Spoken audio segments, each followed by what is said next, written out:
Ultra Jaya Milk Industry and Trading Company Tbk merupakan perusahaan yang berbasis di Indonesia yang utamanya bergerak dalam pembuatan minuman UHT kemasan steril.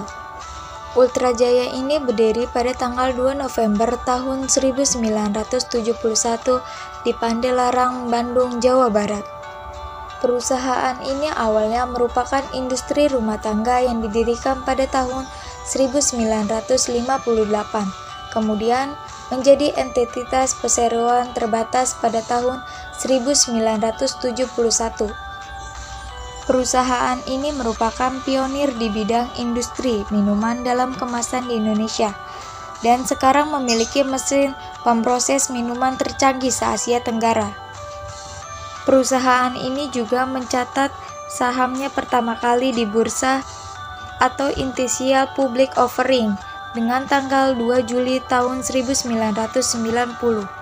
Perusahaan Ultra Jaya ini memiliki aset sebanyak 9,01 triliun, liabilitas sebesar 4,23 triliun, ekuitas sebesar 4,71 triliun, serta memiliki ROE atau Return on Equity dengan sebanyak 25,79% dan memiliki DER atau Debit Equity Ratio sebanyak 89,84%. Baik, di sini saya akan menjelaskan hasil analisis saya dengan metode DCF pada perusahaan Boga. Bintang Auto Global Tbk didirikan pada tanggal 24 September 2011 dengan nama PT Sumber Utama Niaga. Berdasarkan anggaran perusahaan, ruang lingkup kegiatan Boga ini adalah bergerak di bidang perdagangan dan investasi. Pada entitas anak yang bergerak pada bidang perdagangan kendaraan, suku cadang, jasa perawatan, dan perbaikan kendaraan. Tanggal berdirinya IPO perusahaan Boga pada tanggal 19 Desember 2016 dengan saham penawarannya sebesar Rp1.800.000 dengan MOS 0,20% dan rasio pengambilan ekuitas sebesar 4,18% dan pengukuran rasio utang terhadap modal sebesar 31,47% dan nilai BPS sebesar 117. Emiten berkode saham Boga ini membidik pendapatan sekitar 475 miliar dengan laba bersih kurang lebih 14 miliar.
Selanjutnya kita akan membahas tentang perbandingan hasil dari valuasi saham dengan metode DCF atau Discounted Cash Flow. Berikut adalah gambar tabel dari hasil valuasi saham dengan metode DCF pada sektor konsumer non-cyclical. Pada tabel tersebut terdapat data dari 3 perusahaan konsumer non-cyclical, yakni pada perusahaan pertama terdapat perusahaan Supra Boga Lestari dengan kode emiten RANC. Yang kedua, perusahaan Bintang Auto Global dengan kode emiten Boga. Dan yang terakhir, terdapat perusahaan Ultra Jaya dengan kode emiten ULTJ. Pertama-tama, kita dapat membandingkannya dari segi perhitungan Debt Equity Ratio atau DER. Pada perusahaan pertama yaitu RANC mendapatkan nilai DER sebesar 152,76%. Yang kedua, perusahaan Boga mendapatkan nilai sebesar 31,47%, dan yang terakhir, perusahaan ULTJ mendapatkan nilai sebesar 89,84%. Dari sini kita dapat membandingkannya bahwa nilai DER dari suatu perusahaan Boga lah yang paling kecil, yakni sebesar 31,47%. Hal ini dikarenakan jika semakin tinggi nilai DER dalam suatu perusahaan, maka itu membuktikan bahwa perusahaan tersebut kurang baik dalam mengelola kinerja perusahaannya. Berikutnya dapat dilihat dari nilai Return on Equity atau ROE-nya. Pada perusahaan pertama yaitu RANC mendapatkan nilai ROE sebesar 6,78%. Yang kedua, perusahaan Boga mendapatkan nilai sebesar 4,18%. Yang ketiga, perusahaan ULTJ mendapatkan nilai sebesar 25,79%. Selanjutnya dari segi margin of safety atau MOS-nya. Pada perusahaan pertama yaitu RANC mendapatkan nilai MOS sebesar 38,60%. Pada perusahaan kedua yaitu Boga mendapatkan nilai sebesar 00,20%. Dan yang terakhir adalah perusahaan ULTJ mendapatkan nilai MOS sebesar min 58%. Kemudian yang terakhir kita dapat melihatnya dari segi dividen yield-nya. Pada perusahaan pertama yaitu RANC membagikan dividennya sebesar 0,274%, sedangkan Boga dan ULTJ tidak membagikan dividen yield-nya. Seperti yang diketahui bahwa semakin tinggi perusahaan dividen yield yang dibagikan oleh suatu perusahaan, maka akan semakin baik. Maka dari itu nilai dividen yield yang tertinggi didapatkan dari perusahaan RANC yakni sebesar 0,274%.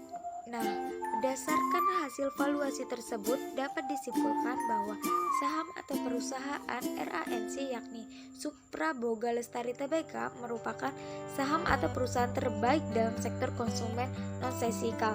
Hal ini dikarenakan tabel tersebut menunjukkan bahwa saham atau perusahaan RANC memiliki MOS sebesar 38,60%, yakni semakin tinggi MOS tersebut menunjukkan bahwa semakin besar batasan keamanan dan semakin layak juga perusahaan tersebut untuk diinvestasikan. Dan perusahaan yang memiliki MOS kurang dari 30% didapatkan oleh perusahaan Boga yakni Bintang Auto Tbk dan perusahaan ULTJ yakni Ultra Jaya. Hal ini dikarenakan semakin rendahnya nilai MOS menunjukkan bahwa semakin minim batas keamanan perusahaan tersebut untuk diinvestasi. Sekian penyampaian perbandingan hasil valuasi saham atau perusahaan dengan metode DCF dari kelompok kami, kurang lebihnya mohon maaf.